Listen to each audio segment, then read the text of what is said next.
Good afternoon. Welcome to This Week in Turkey.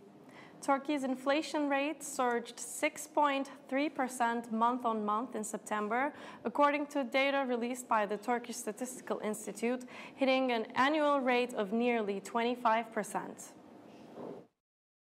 Finance Minister Berat Albayrak has commissioned New York-based global management consultancy McKinsey for advice on a 3-year turnaround program to beat soaring inflation rates and the ongoing currency crisis. The move has attracted criticism from the opposition, as both main opposition Republican People's Party, CHP, and the Good Party have slammed the government over the new economic program and the McKinsey deal. Now the government says that a company should provide consultancy to Turkey every 3 months because it does not have confidence in the Turkish state. They made an agreement with McKinsey. CHP leader Kemal Kılıçdaroğlu said in his first weekly address to party lawmakers on Tuesday after the judicial year resumed on October 1st. Good Party leader Meral Akşener voiced a similar criticism during her weekly address, saying that the program revealed by Albayrak is the program of the IMF. They are not saying it, but doing so by giving the job to an American company, she said. We will not forgive those who signed that deal and who implement it, she added. Albayrak said McKinsey would be advising a new government unit specializing in cost controls and financial regulation within this new economy program, according to an interview in Daily Sabah. Meanwhile, Turkey's inflation hit its highest in 15 years and surged to nearly 25% in September from a year earlier, official data showed on Wednesday. September's inflation data were driven by big rises in transportation costs, which surged 37% year-on-year, and food prices that were up 28%. Miscellaneous goods and services advanced 31%. We left the worst behind. September was the worst month for inflation expectations, Finance Minister Albayrak said about inflation. The minister added that the figure was also driven by speculative pricing approaches in the country. Joining us via Skype today is Ali Rıza Güngen, who is a political economist and a board member at the Turkish Social Science Association, and will be talking about the Turkish economy in light of the most recent inflation data released by the Turkish Statistical Institute. Good afternoon, Dr. Güngen. Welcome to This Week in Turkey. Good afternoon. Thanks for having me. So the data that was released on Wednesday, as we've just heard in the video, shows that the annual inflation rate has surged to almost 25%, while the producer price index has hit 46.15%. This is the highest that Turkey's inflation has been since 2003, which was when the AKP came into power. So what's your overall evaluation of these data? Let me start by reminding the data that major emerging markets have inflation rates that revolve around 4% or 5%. So what we see now is that Turkey has an inflation rate that is 6 times those of the major emerging markets. Now, the worst part of the picture is that the producer prices will have an impact on the consumer prices in the coming months. So we will probably see that, we will come to the end of the year with an inflation rate that is well above 20%. The major impact of this high inflation rate was related to the depreciation of the Turkish lira, the currency crisis that we had in the last couple of months.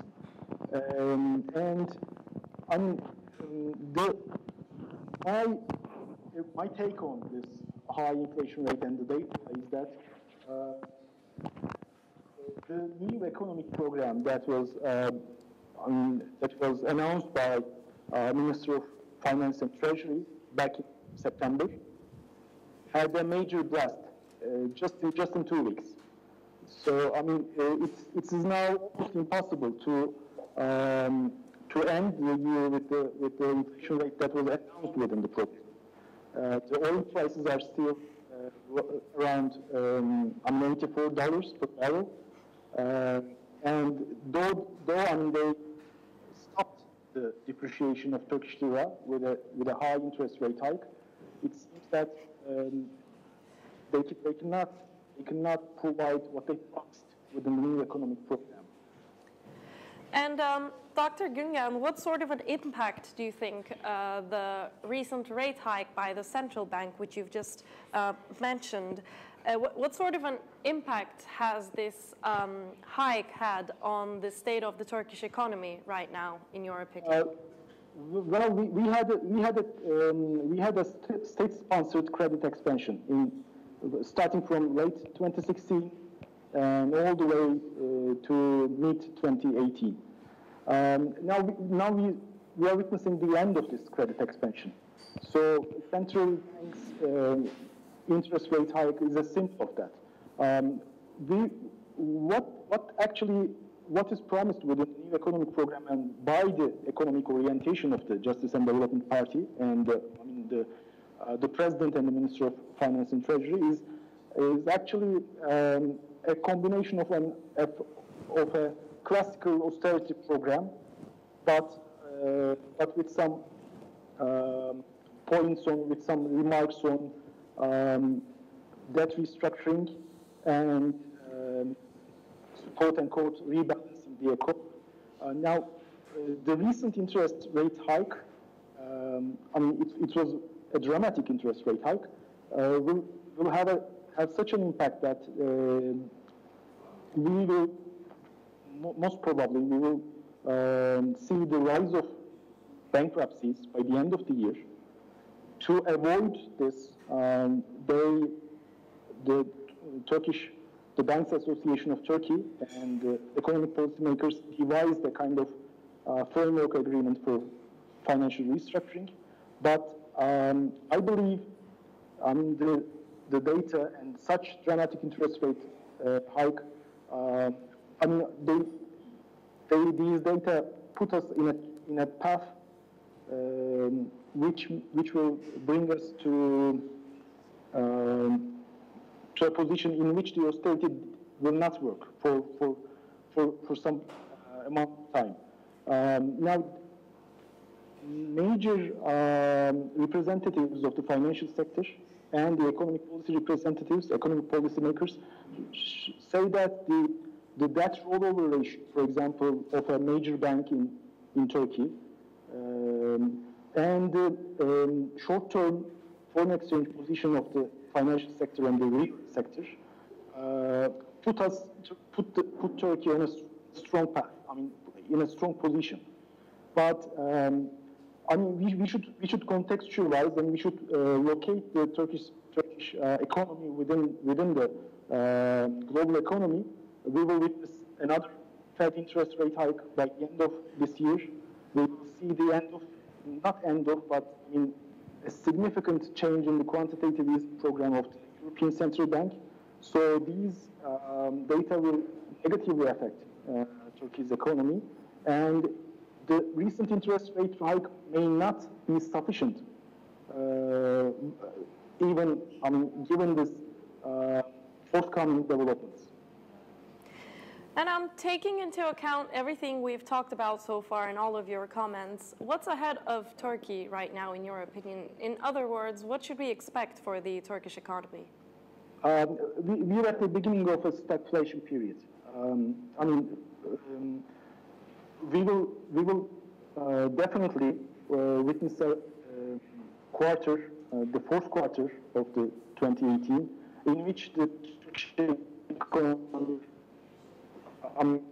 contract. The fancy name of stagflation period is rebalancing the economy.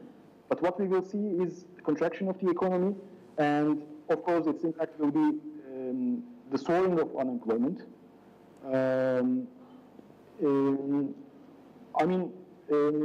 new economic program itself and the steps taken by the economic policymakers, such as the framework agreement for financial restructuring, will not change the fact. We are at the beginning of a stagflation period, and how long will it take for the economy to get on a growth path will depend on the capital inflows that we will see in the coming months.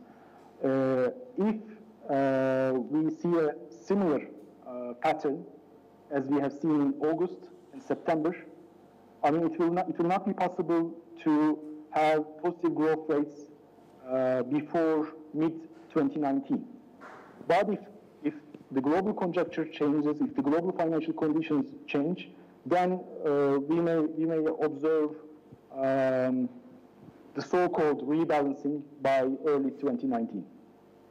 And finally, Dr. Güngen, it was revealed just a few days ago by Finance Minister Berat Albayrak that the government has decided to work with global management consulting firm McKinsey and Company to reform the country's economic administration. This has obviously generated mixed reactions, but most reactions from this, it seems to have generated rather criticisms from the opposition side, and some in the opposition segments seem to have subscribed to the argument that working with McKinsey will mean implementing an IMF program without the IMF itself. Would you agree with this kind of a statement? Yeah, I mean, I would certainly agree with that statement, but though this may sound confusing, I should say that implementing an IMF program with IMF is different from implementing an IMF program without IMF. The new economic program and the new orientation of the government was not found strong enough so that the Minister of Finance had to announce their plan to work with McKinsey consultants company. So the international financial investors want to see a so-called anchor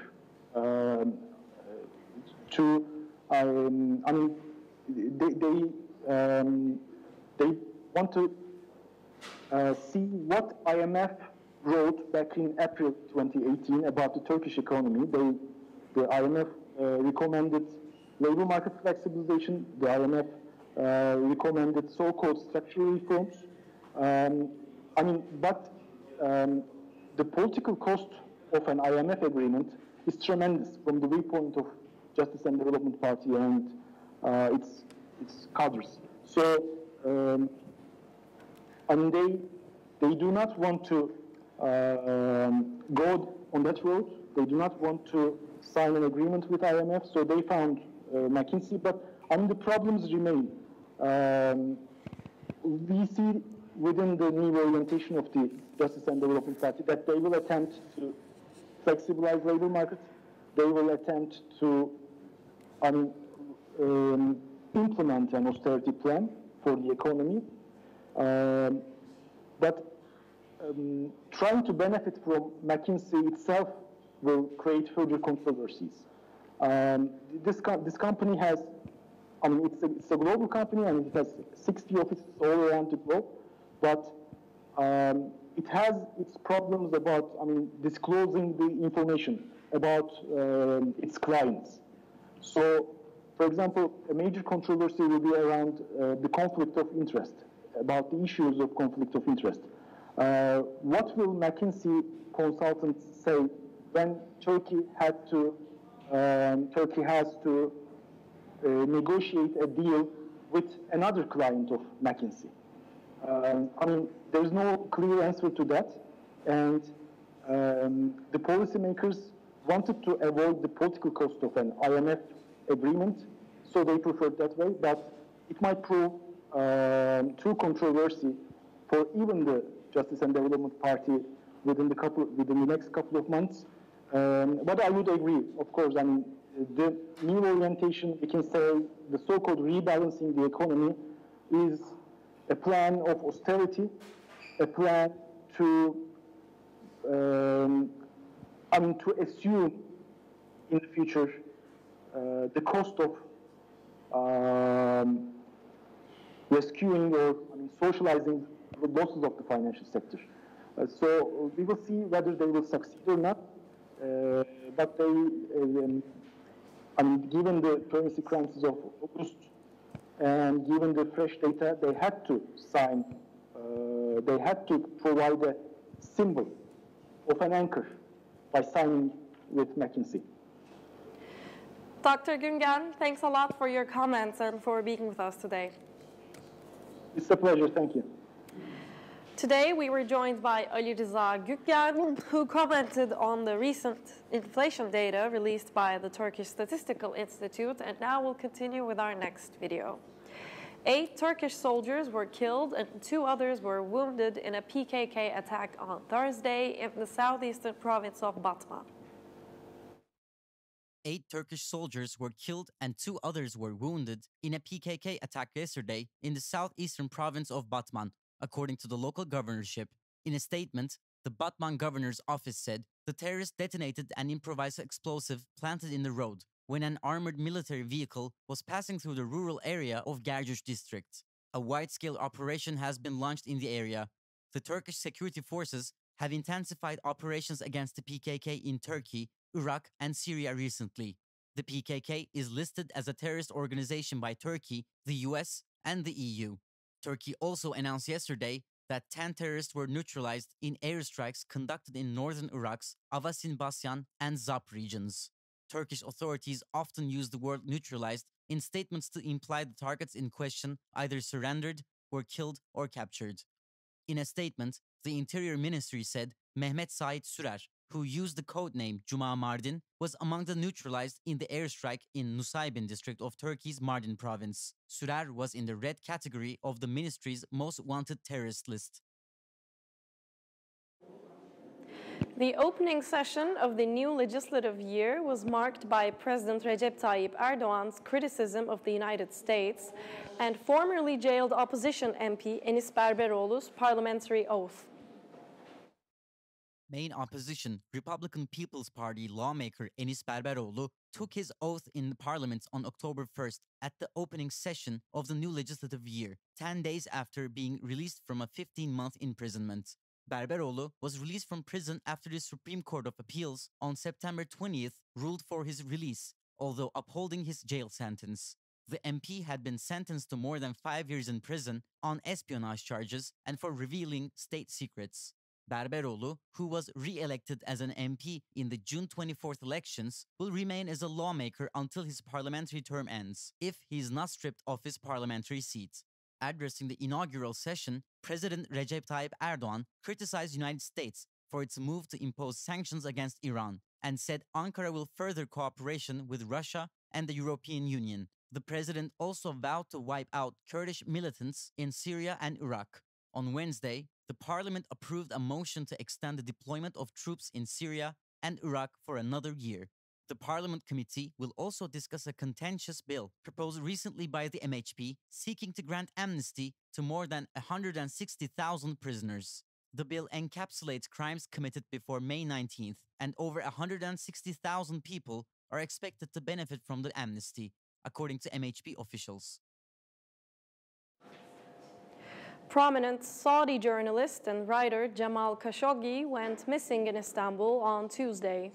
Khashoggi was last seen entering the Saudi Arabian consulate in Istanbul.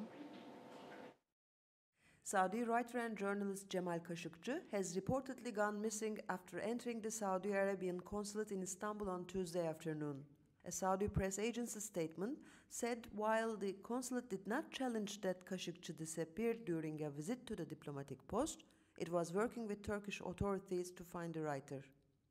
Khashoggi is a prominent commentator familiar to a generation of Middle East correspondents seeking insight into the intrigues of Riyadh. In recent years, he had turned into a critic of the kingdom's leadership and relocated to Washington in a kind of self-imposed exile. Turkish authorities insist that Khashoggi is being held in the consulate, as do his friends, but Saudi officials deny they have detained the journalist and claim that he is not in the building.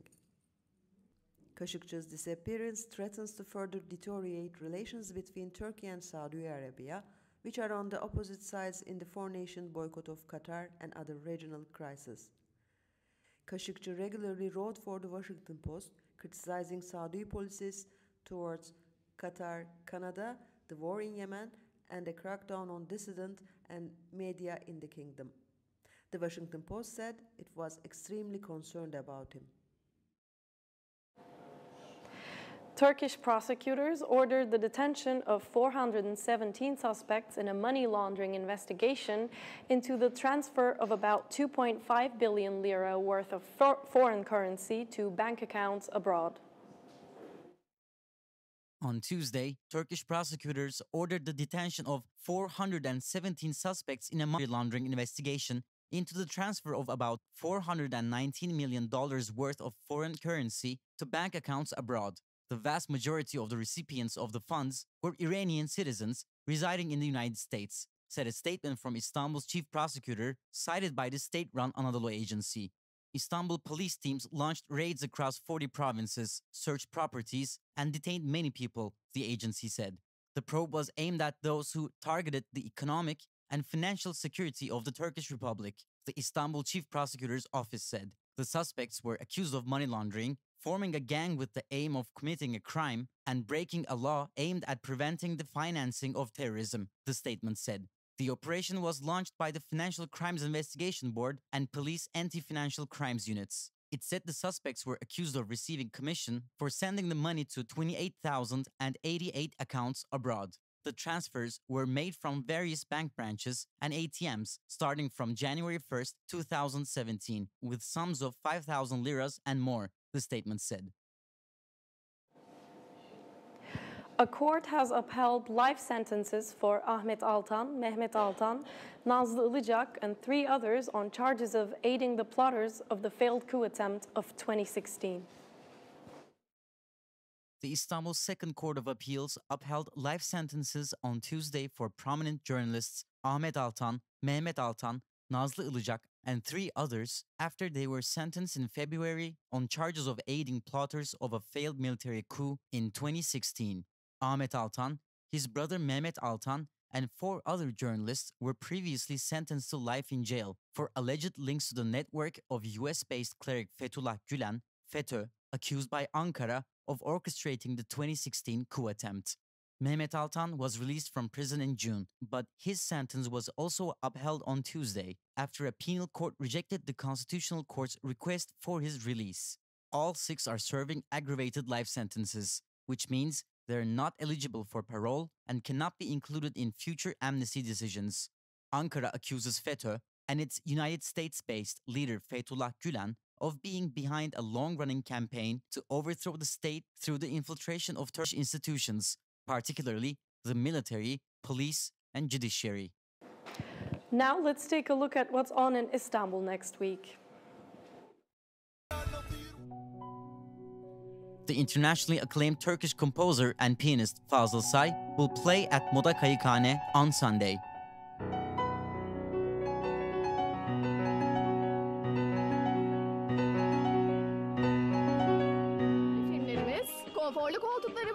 The Film Ekimi Film Week kicks off tonight in Istanbul and will continue until October 14th with a program consisting of films that have been screened and awarded at leading world festivals, as well as highly anticipated new productions.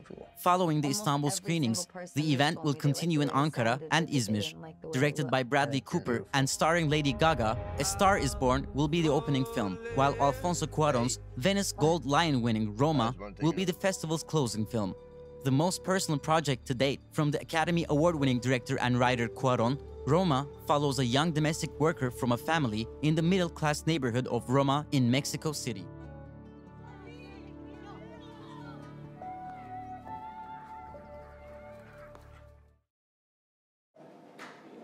That's all from This Week in Turkey. Thanks for tuning in and hope to see you again next Friday at 5 p.m. Goodbye.